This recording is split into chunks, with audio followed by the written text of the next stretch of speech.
लोग खैरियत से होंगे। तमाम देखने सुनने वालों को जाहिद इकबाल का सलाम। जी नाजरीन, आज की जो वीडियो हो वो पीडीएम के फ्लॉप होने के हवाले से है कि सियासत के खिलाड़ी और जरदारी साहब व्यापारी ने गेम खेल डाली है और उन्होंने पीडीएम के साथ हाथ कर दिया है। ऐसा क्या हुआ है? क्योंकि नाजरीन आपने देखा होगा कि आज का पीडीएम बहुत अरूज पर थी, लेकिन आहिस्ता आहिस्ता जैसे जैसे वक्त गुजरता जा रहा पीडीएम कमज़ोर से कमज़ोर तर होती जा रही है। अब ऐसा क्या हुआ कि पीडीएम फ्लॉप होने के करीब है?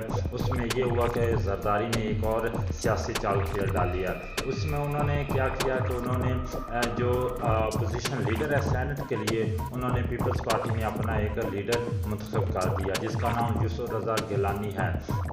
और शरी रहमान ये पहले बता चुकी है कि उन्होंने ये जो सेनेटर मुंतखब किया अपोजिशन लीडर के लिए, ये 30 अरकान की हमायत के साथ दरख्वास्त जमा करवाई है और सेनेट सेक्रेटेरिएट ने इसके लिए नोटिफिकेशन भी जारी कर दिया है, जिसमें जो अपोजिशन लीडर है वो यूसुफ रज़ा गिलानी को शो किया गया है।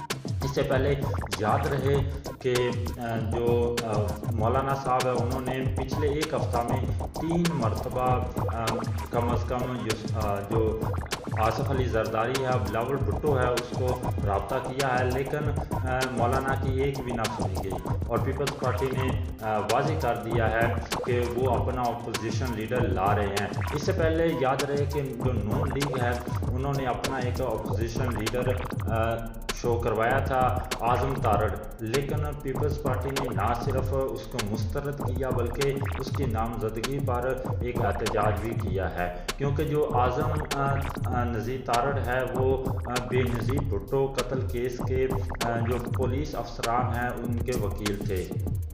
इस पर एक बात और वाज़ेह होती है कि अब जो पीडीएम है वो पहले जैसी नहीं रही, क्योंकि पीपल्स पार्टी चाहती है कि वो अपना अपोजिशन लीडर लाए, क्योंकि सेनेट में अरकान की जो सबसे ज़्यादा तादाद है वो पीपल्स पार्टी की है और इसके अलावा उन्होंने दीगर भी जमातों की हमायत हासिल कर रखी है और इसका ऐलान जो है शरी रहमान पहले कर चुकी है। लेकिन इस बारे में जब यूसुफ रज़ा गिलानी को इस सवाल के बारे में पूछा गया कि क्या उन्हें इन 30 अरकान की हमायत हासिल है, तो यूसुफ रज़ा गिलानी ने बताया था कि मुझे इस बारे में कोई मालूम नहीं है, हाँ मुझे शरी रहमान ने यहाँ पे बुलाया है। और इसी के साथ पहले जो मुस्लिम लीग नून है, जब उन्होंने अपने जो लीडर उन्होंने मुंतखब किया है उसमें 21 सेनेटर अरकान की तादाद को शो किया गया जिसकी हमायत हासिल है। इसके अलावा उन्होंने दीगर पार्टीज़ के जो सेनेटर हैं वो भी अपने साथ मिला रखे हैं। लेकिन अब देखते हैं कि आने वाले दिनों में पीडीएम का जो ऊँट है वो किस करवट बैठता है। क्या मौलाना फजलुर रहमान इसी तनख्वाह पे काम करते रहेंगे?